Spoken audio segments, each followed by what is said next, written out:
Michel Barnier é o convidado deste The Global Conversation. Temos hoje connosco alguém que fala o dialeto da Saboia, um antigo ministro francês, antigo comissário europeu e, sobretudo, o negociador principal do Brexit com o Reino Unido. Um homem que, com a sua equipa, aconteça o que acontecer, negociou um acordo histórico, o acordo de divórcio com o Reino Unido. Bom dia, Michel Barnier. Bom dia. Escreveu um diário para contar a história daqueles 1600 dias de negociação e truques sujos durante os quais teve de batalhar com os seus homólogos britânicos para tentar chegar a um acordo. Passados 6 meses e algumas semanas após o final destas negociações, que palavra escolhe para ilustrar todos estes anos? Desânimo, alívio, preocupação, desgosto? Pergunta 6 meses depois que palavra caracteriza as negociações. Eu diria tenacidade e respeito. A partir daí diria vigilância, porque este acordo vale a pena se for aplicado, se for respeitado. Temos preocupações em relação à pesca no segundo acordo que estabelecemos para a relação futura e depois, especialmente com a Irlanda, onde os britânicos Voltaremos a falar sobre isso. estão a tentar manter as distâncias.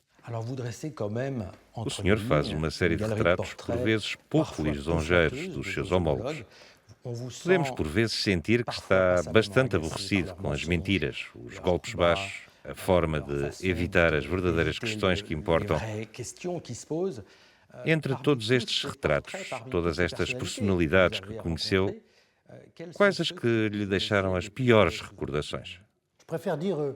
Prefiro dizer que mantenho o respeito por Ollie Robbins, por exemplo, que foi conselheiro europeu de Theresa May. Tenho muito respeito pela própria Theresa May, que foi corajosa, tenaz. E prefiro parar por aí em relação aos retratos que desenhei. Talvez dê uma oportunidade para ler o livro.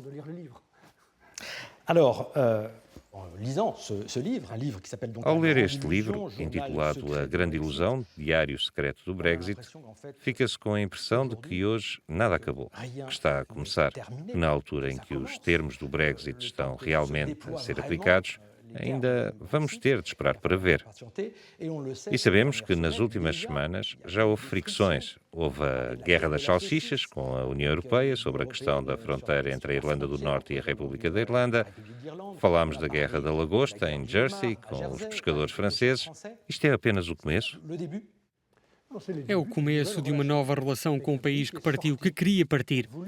Não somos nós que estamos de partida, são eles que deixaram a União Europeia e o mercado único. E isso teve muitas consequências que não foram bem medidas do lado britânico, ou pelo menos não foram bem explicadas. Estou confiante de que este grande país vai respeitar o que assinou, mesmo que haja intenções que eu acho difíceis de compreender, porque, se colocarmos as coisas em perspectiva, o mais importante para os britânicos é manter boas relações com a União Europeia, um grande vizinho, um mercado de 450 milhões de consumidores. Se eles questionassem o que assinaram, penso que seria grave para a confiança de que necessitamos. Mencionou os pescadores. Ao ler o seu diário, tenho a impressão, entre muitas outras, de que os pescadores europeus pagaram um preço elevado no Brexit. Isso é verdade? Se ouvir os pescadores da Escócia ou da Cornualha, eles vão dizer-lhe que é um acordo muito mau para eles. Penso que se trata de um acordo equilibrado. Não podia ser um bom acordo para nós, porque eles podiam recuperar tudo. Se não houvesse um acordo comercial, se tivéssemos falhado nestas negociações, os britânicos poderiam ter recuperado todas as suas águas e ter-nos excluído. E nós evitamos isso. Digamos que é um acordo decente, que não é o ideal e que agora temos de implementar e com vigilância. L'autre grand point de discussion et de négociation, c'était cette fameuse frontière. O outro grande ponto de discussão foi a famosa fronteira entre a República da Irlanda e a Irlanda do Norte. Este acordo permanece viável a longo prazo, o acordo selado pela sua equipa com Londres, sabendo que a violência nunca está longe. Como sabemos, nas últimas semanas e meses houve tragédias na Irlanda do Norte. Um jornalista foi morto numa explosão. Será isso suficiente para cimentar este acordo entre os dois territórios irlandeses? Antes de mais, gostaria de lembrar que a fronteira de que estamos a falar, o limite de que estamos a falar é entre o Reino Unido, do qual a Irlanda do Norte faz parte, não apenas com a República da Irlanda, mas com a União Europeia. Esta é a questão. Nesta ilha há dois países com uma longa história, muitas tragédias e, mais recentemente, na Irlanda do Norte, este conflito entre várias comunidades que, recordo, provocou 4.000 mortos e esta paz frágil, como disse. Penso que o protocolo que assinamos foi negociado passo a passo, vírgula a vírgula, com o próprio Boris Johnson. Não foi May, mas sim Boris Johnson quem assinou este acordo, que pediu ao seu Parlamento que o aprovasse, que depois foi ratificado pelo Parlamento britânico. Este acordo é o único possível. É complexo, é delicado, mas deve ser implementado e consiste em preservar a chamada economia de toda a ilha, preservar a cooperação entre duas comunidades. Não construir fronteiras físicas na ilha, porque isso era impossível. Corríamos o risco de mais agitação. E, para nós, europeus, de ver os produtos que entram no nosso mercado único serem controlados. Recorde que uma vaca que sai de Inglaterra de barco e chega a Belfast, na Irlanda do Norte, no mesmo país, ou seja, no Reino Unido, essa vaca vai entrar em França, Alemanha, Finlândia, no mercado único, pelo que temos de a controlar do ponto de vista de segurança alimentar e de segurança sanitária. E devemos isso aos consumidores irlandeses e aos consumidores e cidadãos europeus. Por isso, o que foi acordado pelo próprio Boris Johnson e que lhe pedimos que cumpra, nem mais nem menos, é que esta vaca e todos os produtos sejam controlados pelas autoridades britânicas com a nossa cooperação. À entrada na ilha, em Belfast, no porto ou no aeroporto, cumprindo as regras europeias, o Código Aduaneiro ou o Código Sanitário. Além da questão irlandesa, menciona no final do seu livro todos os riscos ligados a este acordo histórico, este novo acordo comercial com o Reino Unido. Os riscos de dumping social, fiscal, económico. Isto promete. Sim, temos de estar vigilantes. Sabíamos que os britânicos, deixando o mercado único, deixando a União Europeia, queriam e querem recuperar a sua autonomia regulamentar. E o que é que estão a fazer com ela? Estão a geri-la corretamente, controlando as coisas, ou estão a utilizá-la como um instrumento de dumping contra nós? Um dumping social, fiscal e ambiental que não vamos aceitar. Porque este país, o Reino Unido, que é um país muito grande ao nosso lado e toca à União Europeia na Irlanda, é aquele com o qual temos mais comércio no mundo em comparação com o Canadá, os Estados Unidos e o Japão. Temos mais comércio com o Reino Unido porque estávamos no mesmo mercado. Lembro que os britânicos exportam 47% dos seus produtos para nós e nós exportamos 8% dos nossos produtos europeus para o Reino Unido. Portanto, é do interesse deles. É também do interesse deles comportarem-se, da mesma forma que temos de nos comportar bem, evitando o dumping e a concorrência desleal, aquilo a que chamamos a procura de um level playing field, um jogo justo. Então há salvaguardas pelas quais lutou arduamente, que estão lá e que devem resistir às tentações. Espero que não tenhamos de as usar. Permitem-nos retaliar, tomar medidas compensatórias, restabelecer as tarifas aduaneiras neste ou naquele setor, fazer o que é conhecido como suspensão cruzada. Ou seja, suspender esta ou aquela parte do acordo, ou pior, se necessário, suspender o próprio acordo. Penso que todos têm de ter cuidado, porque na realidade, e esta tem sido também uma das minhas preocupações ao longo dos últimos 4 anos, gostaria que colocássemos este acordo de divórcio em perspectiva. E qual é a perspectiva? A perspectiva é que agora que o Reino Unido se tornou totalmente independente da União Europeia, devemos e vamos enfrentar desafios comuns. E posso nomeá-los. Haverá outras pandemias. Vamos ter de cooperar tal como estamos a ver hoje. Quer se trate de uma pandemia humana ou de uma pandemia animal, haverá infelizmente outras pandemias. Vai haver turbulência nos mercados financeiros que nos afetará da mesma forma que a crise de 2008-2009 afetou todos, de forma violenta. Haverá outros ataques, fluxos migratórios que teremos de controlar, particularmente os ligados à pobreza em África. Haverá alterações climáticas. Há alterações climáticas. Portanto, obviamente que vamos ter de cooperar e espero realmente, e fiz este acordo nesse espírito em nome da União Europeia, que coloquemos este divórcio na perspectiva da nossa cooperação. Ao ler o seu livro, este diário, pensei, no final, que podia ter-lhe dado o título O Guia Prático para Sair da União Europeia. Foi muito complicado, muito doloroso, mas após 1600 dias, o Reino Unido deixou a União Europeia. Acha que isto é suficiente para os 27 que ficaram a bordo do transatlântico europeu? Ou teme que outros países, um dia, peçam para deixar a União Europeia?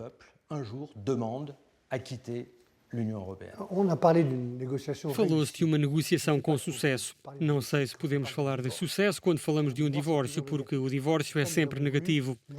Em todo o caso, queríamos limitar as consequências e tivemos sucesso, porque queríamos estes acordos. Os britânicos também.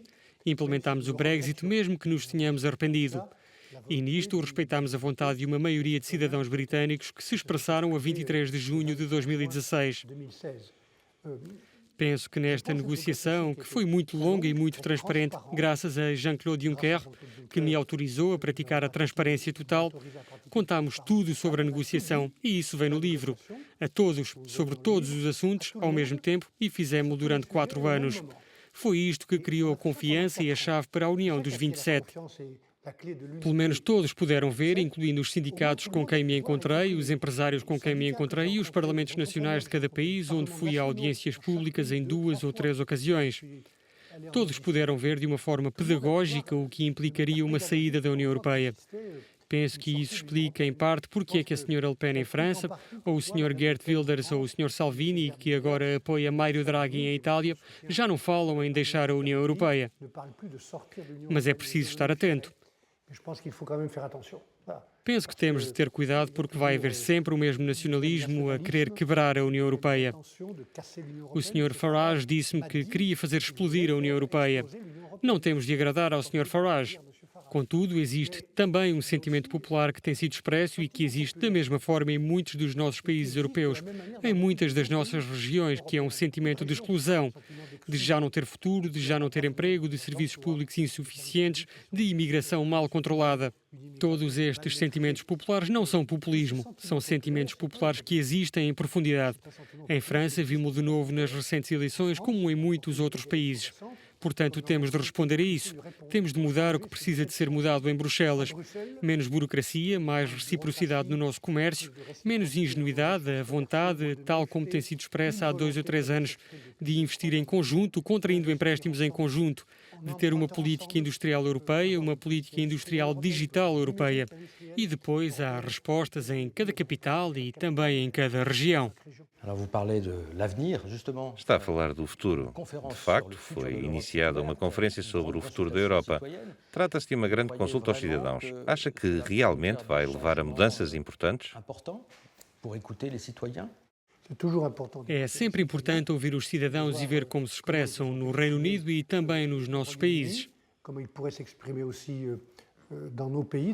Portanto, penso que esta é uma oportunidade importante de trazer mais democracia ao debate europeu. Desde que sirva um propósito. Sim, desde que sirva um propósito.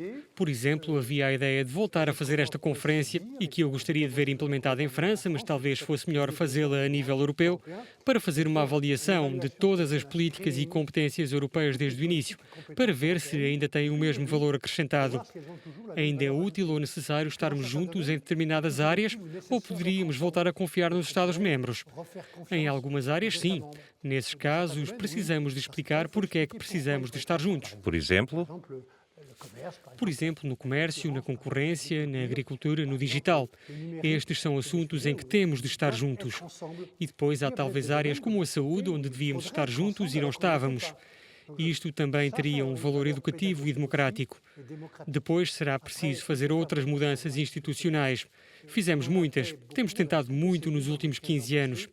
O que me parece importante é que, em vez de falarmos na mecânica do motor, falemos da estrada em que estamos, porque estamos nesta linha. E dos projetos?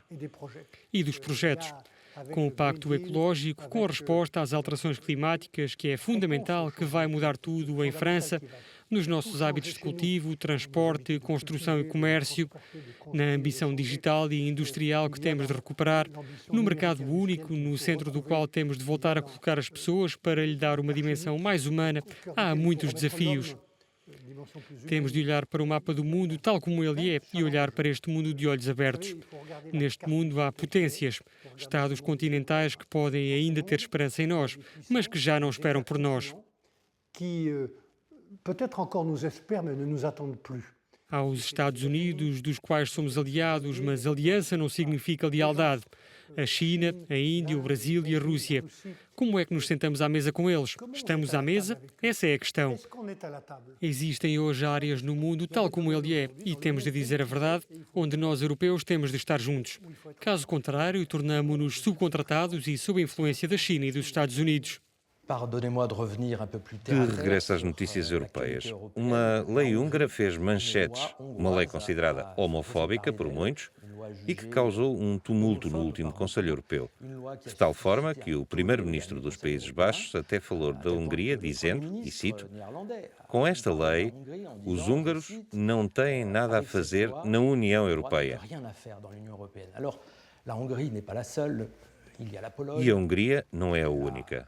Temos a Polónia, a Eslovénia, o presidente do Conselho da União, que assume funções durante 6 meses à frente da presidência rotativa da União, o Sr. Janša, também não está imune a críticas. Ça fait quand même une dizaine d'années. Há 10 anos ou mais que os valores europeus são sistematicamente atacados e postos em causa e tenho a impressão de que a Europa não reage. Regarde passer. Penso que a Europa não está apenas a assistir ao que se passa. Ainda há pouco referi o debate que teve lugar no Conselho Europeu. Existem também procedimentos que foram ou podem ser iniciados pela Comissão para assegurar que todos respeitam os tratados. Ao mesmo tempo, devemos perguntar-nos o que aconteceria nestes países se não fizessem parte do conjunto europeu, com um corpo jurídico, regras de jogo, um conjunto de regras de copropriedade. Seria muito mais grave. Peço que estes procedimentos sejam usados, que sejam exercidas pressões, que estes líderes sejam convencidos de que todos se devem comportar corretamente.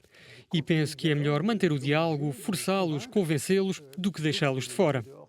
Alors, toujours sur le même thème. Sobre o mesmo tema, escreve no seu livro É tarde para devolver o folgo inicial dos pais fundadores da União Europeia, mas não é tarde demais. Mais il O n'est que é pas que trop quer tard. dizer com isso? Qu'est-ce que vous vouliez dire par là? Je veux dire par là que O que eu quero dizer é que só há fatalidade quando há fatalismo. E um político, ou um cidadão, ou pelo menos o homem que sou, não pode ser um fatalista. Não temos o direito de o ser. que je suis ne peut pas être fataliste. On n'a pas le droit. Donc je pense que Penso que há preocupações, há alertas e choques como o Brexit. Existem ameaças externas e ameaças internas ao projeto europeu, mas também há boas notícias. Há a capacidade que demonstramos de responder à crise da Covid-19, de pedir emprestado em conjunto para investir em conjunto. Há a unidade. Com alguns solavancos na estrada. Sim, nem tudo é fácil. Quero dizer àqueles que estão a ouvir que a União Europeia não é uma federação, não é um Estado único. Não há um povo europeu, não há uma nação europeia. Somos 27 nações, cada uma com a sua própria diferença, a sua própria identidade nacional.